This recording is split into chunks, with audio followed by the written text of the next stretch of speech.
কখনো কি ভেবেছেন জীবনের সবচেয়ে সুন্দর বন্ধন কোনটি?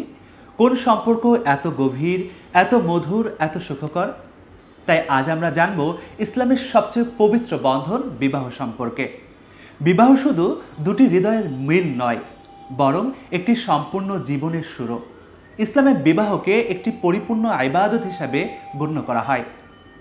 বিবাহের পবিত্র বন্ধনের আবদ্ধ হওয়ার পূর্বে কিছু প্রস্তুতি রয়েছে।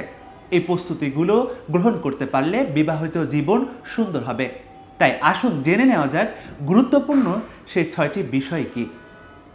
1 নম্বর, নিজেকে পবিত্র করা, অর্থাৎ বিবাহের পূর্বে নিজেকে পরিশুদ্ধ করা, গুনাহের কাজ ছেড়ে দেওয়া, অন্যায়ের পথ থেকে নিজেকে দূরে রাখা এবং নিজেকে আত্মিকভাবে প্রস্তুত করা। কেননা আল্লাহ তাআলা কুরআনুল কারীমে এ ব্যাপারে ইরশাদ করেছেন। তিনি বলেন, ওয়াল খাবিসাতু লিল খাবিসিন ওয়াল খাবিসুনা লিল খাবিসাত। দুশ্চরিত্র নারী দুশ্চরিত্র পুরুষের জন্য, দুশ্চরিত্র পুরুষ দুশ্চরিত্রা নারীর জন্য। ওয়াত-তাইয়িবাতু লিত-তাইয়িবিন ওয়াত-তাইয়িবুনা লিত-তাইয়িবাত। সচ্চরিত্র নারী সচ্চরিত্র পুরুষের জন্য, সচ্চরিত্র পুরুষ সচ্চরিত্র নারীর জন্য।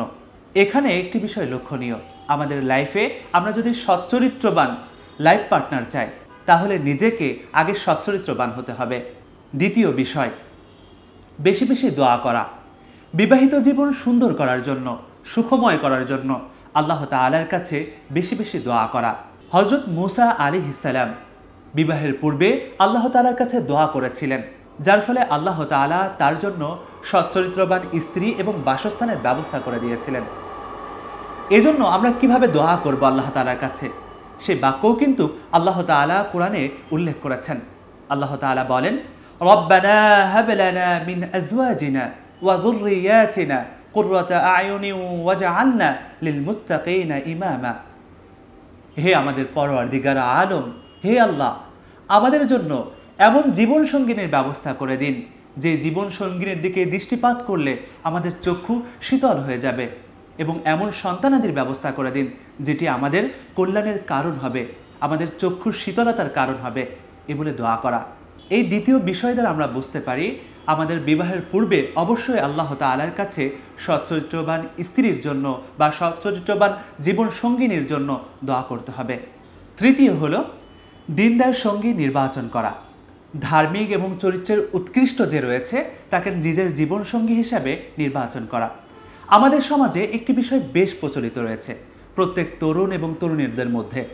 প্রত্যেক তরুণ মনে করে তাদের স্ত্রী হবে হলিউড বা বলিউডের তারকার মতো, তবে চরিত্রের দিক থেকে তারা হযরত আয়েশা বা ফাতেমা রাদিয়াল্লাহু তাআলা আনহার মতো। এবং প্রত্যেক তরুণী মনে করে তাদের স্বামী হবে হলিউড বা বলিউডের তারকার মতো, আর চরিত্রবান হবে হযরত ওসমান এবং আলী রাদিয়াল্লাহু তাআলা আনহুর মতো। এই দুটি বিষয় কিন্তু ব্যালেন্স রাখা উচিত, কেননা আল্লাহ তাআলার পয়গম্বর আলাইহিস সাল্লাম হাদিসের মধ্যে উল্লেখ করেছেন, ফাযফার বিযাতিদ দ্বীন তারিবাত ইয়াদাক। তোমরা জীবন সঙ্গী নির্বাচন করার ক্ষেত্রে দিনকে প্রাধান্য রাখো, না হলে এটি তোমাদের জন্য ক্ষতির কারণ হয়ে দাঁড়াবে। এই হাদিস দ্বারাও আমাদের কাছে স্পষ্ট হয়ে যায় অবশ্যই জীবন সঙ্গী নির্বাচন করার ক্ষেত্রে দিনদারিত্বকে প্রাধান্য দিতে হবে। চতুর্থ বিষয় হলো কর্মসংস্থান তৈরি করা।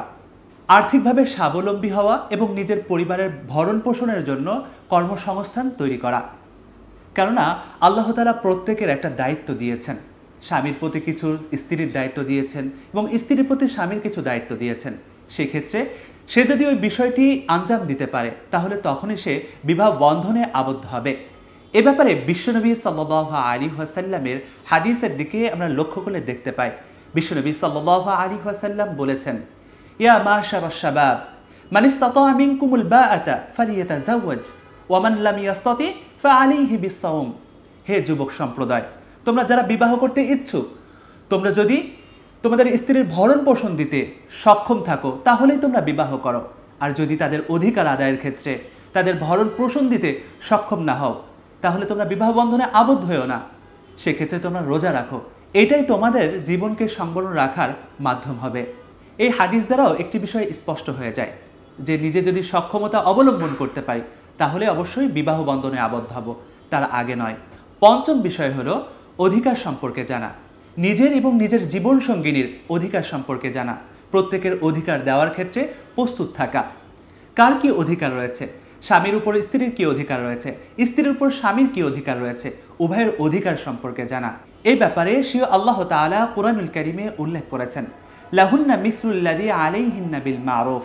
বিধি অনুযায়ী নারীদেরও অধিকার রয়েছে, যেমনটি তাদের উপর তাদের স্বামীদের অধিকার রয়েছে। এই আয়াত দ্বারাও একটি বিষয় স্পষ্ট হয়ে যায়, আমাদের প্রত্যেকের অধিকার সম্পর্কে জানতে হবে। সর্বশেষ 6 নম্বর বিষয় হলো তালাক ও প্যারেন্টিং সংশ্লিষ্ট বিষয় জানা। বিবাহিত জীবনে সম্ভাব্য সমস্যা মোকাবেলার জন্য তালাক ও প্যারেন্টিং সমস্যার সমাধান সংক্রান্ত বিষয় সম্পর্কে জানা। এই বিষয়গুলো আগে থেকে জ্ঞান লাভ করা। কেননা একজন স্বামী তার স্ত্রীকে খুব ভালোবাসে, কিন্তু হঠাৎ করে কোনো একটি শব্দ বলে দিল, কোনো একটি শব্দ উচ্চারণ করলো, ওই শব্দের কারণে তাদের বিবাহ বিচ্ছেদ হয়ে গেল এবং ওই শব্দের কারণে তার থেকে স্বামী দূরে চলে যেতে বাধ্য হলো। এই সমস্ত বিষয়গুলো আগে থেকে জেনে নেওয়া। কোন শব্দ উচ্চারণ করলে তালাক সংঘটিত হবে, কোন শব্দের মাধ্যমে তালাক দিতে হবে, কোন শব্দ থেকে নিজেকে বাঁচিয়ে রাখতে হবে, এবং প্যারেন্টিং সংক্রান্ত অর্থাৎ নিজের পরিবারকে কিভাবে সুন্দরভাবে গঠন করতে হবে, নিজের সন্তানকে কিভাবে লালন করতে হবে, এই জ্ঞানটিও আগে আমাদেরকে জানতে হবে। প্রিয় দর্শক, বিবাহ জীবনের সবচেয়ে মধুর সুরের সূচনা। এই সুরকে সুমধুর করে তুলতে হলে অবশ্যই আগে থেকে প্রস্তুতি গ্রহণ করতে হবে। এই 6টি বিষয়ের প্রস্তুতি গ্রহণ করলে আপনার বিবাহিত জীবন হবে সুন্দর, সুখময় এবং আনন্দের উৎসবের কারণ। তাই আপনার স্বপ্নের বিবাহ যাত্রাকে এখন থেকে শুরু করুন এই 6টি বিষয়ের প্রস্তুতির মাধ্যমে।